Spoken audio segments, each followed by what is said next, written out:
Almost 1 million women in the UK have left their jobs due to symptoms of the menopause.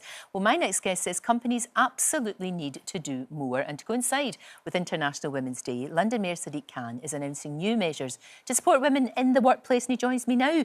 Fantastic idea. How is it going to work in a practical way? Well, what we've got to do as blokes, as managers and others is to talk about this and to get rid of the stigma, the taboo, the embarrassment. And so in City Hall, we're leading the way. We've made sure that all our managers and all our staff understand that, half the population is going to go through this natural biological phenomenon called menopause. And we've got to make sure our workplace is inclusive. That means the Women's Network will be having meetings with our staff. We're going to have drop-in sessions. If it's the case that somebody's going through the transition, we're going to make sure that women feel confident to ask for support. That could be adjusting the temperature in their workplaces. That could be having breaks during the course of the day. That could be having time off to go and see their doctors. What I don't want is talented staff, talented people feeling embarrassed to talk about it. You shouldn't be embarrassed because I'm embarrassed. And it shouldn't be your job to stop me being embarrassed. We've got to talk about this and make sure at a simple level you do the right thing, but at a second level, you keep the talent you have, which are our women staff. No, absolutely. And when women are, because by and large it tends to be sort of 40s and 50s, although it can be younger, that's when you have amassed such a lot of experience. And you're right, you don't want to lose that. And also, I think this is great. There's going to be this little pocket of enlightenment. But what we want to happen is this all over the country, right? So you'd be the pioneers and then everybody goes, OK, that's working. Yeah. So we'll join in. Well, there's a business case. I mean, there's an economic case in making sure you retain your top team. And because of the age when, women get the menopause, they tend to be later on in their profession, they're doing reasonably well. And we've got to keep that talent. So there's the economic case. It helps productivity. You're keeping your talent, you're retaining your staff. But also it's the right thing to do. How can it be right in 2022, in the most progressive city in the world, women are whispering to other colleagues confidentially. Sometimes they don't go to work because they could be suffering the physical symptoms of the menopause. They're embarrassed to do that in a public space. And that's not, for me, the way we want, the place we want to be. And so I'm hoping that other employers see we're doing it, see the success, and then follow suit. It's really important we don't have a situation where women can only talk to women. And so men... Talk to everybody. Yeah, no, absolutely. I mean, when we first started talking about this, it must be about 5 years ago now, it was really difficult to get people to actually talk about it. High-profile women as well, and that has changed, and we're getting there, aren't we? We are getting there, but it is taking... It's taken a little time, but it's good to have something like International Women's Day. We can actually talk about that. We should celebrate that. We've got to make sure that, whether it's men and others talking about the period, which we know the challenges that can pose for girls of a certain age, talking about it, but also when it comes to the menopause as well. And I want to make sure that businesses in London, employers in London, have an inclusive workplace for women. No, it's really good. Talking about women and just moving on to women's safety, obviously there's a massive problem, as we know, with the Met Police. Cressida Dick, so again, you would have expected a woman at the top to perhaps have effected more change.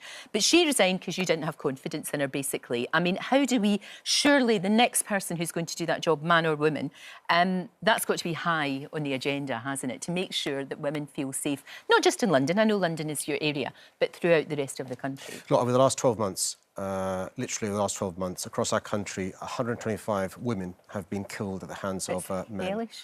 And so there's a small minority of men who are violent. There are, I hope, a minority of men who are sexist. There are men who have inappropriate attitudes, which leads to inappropriate behaviour. It doesn't just start and end with the police. We've got to make sure there's a culture where the police have a zero tolerance towards sexism, racism, misogyny and so forth. But also, we've got to start in the classroom. So boys and girls talk about healthy relationships, how to respect girls. So girls and then women don't change the footwear they wear, the clothes they wear, have a self-imposed curfew so they can't go at night time because they don't feel safe. It's really important not to blame women for the fact that they're not safe because of men. The best way to reduce violence against women and girls is to prevent it occurring in the first place, and that means men checking their behaviour, checking the behaviour of other mates, because it starts with, cat whistling, inappropriate thinking, inappropriate behaviour. And social media. And it's really important, though, that we don't allow a situation where that can spread. And look, it can't be right that a victim of rape or sexual abuse doesn't feel confident enough to report it to the police because she will think the police don't get it, and we can't have that. No, we absolutely can't. Can I just ask you about the fact, you know what the people of Britain are like and how generous they are, and you know, we saw scenes in Germany of, you know, people coming from Ukraine at the train station and Germans welcoming into their homes. We would do the same. We would be at the train stations in London and other big cities. We would do that. We're not getting the opportunity to do that because we're not letting them in. You know, some of the toughest moments of the last 10 days have been me meeting with the Ukrainian ambassador, his deputy, and Londoners with links with Ukraine, feeling helpless. We know there are families in London, those with links with Ukraine and others, who've got the space to take those who are fleeing Ukraine with links to London. We know the councils and charities and others want to step up. I'm embarrassed when I see friends in Germany have allowed 8,000 Ukrainians to their country. We've only processed 300, and we know thousands have applied. We are a better country than this, and it's really important that our government steps up to provide a safe haven, not just for the young girl you saw singing that great song from Frozen, but others in Ukraine who we know have links with the UK, family in the UK, and need to have a safe place to go. You know, there are 1.7 Ukrainians who are refugees. We've processed 300 visa applications.